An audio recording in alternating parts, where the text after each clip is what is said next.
و همه ساکنان برج شکم این را شنیده به برج بیتیل برید آمدند. و به ابیملک خبر رسید که همه ساکنان برج شکم در آنجا جمع شدند.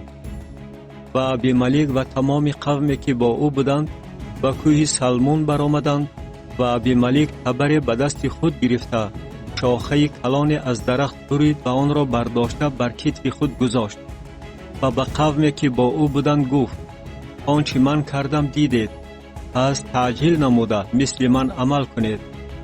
و تمام قوم نیز هر یک شاخه خود را بریده از عقیب ابیملک رفتند و آنها را در گرد برج گذاشته به واسطه آنها برج را آتش دادند.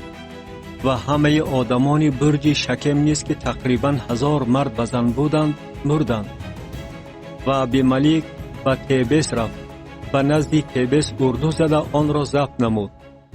و اندرون شهر برج مستحکم بود و همه مردان و زنان و همه ساکنان شهر در آنجا گریخته و از پشت خود درها را بسته بالای بام برج برآمدند.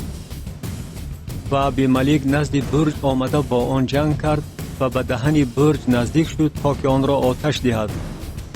و زن پارچه سنگ آسیا را بر سر ابیملک انداخته پاسخانه سرش را شکست.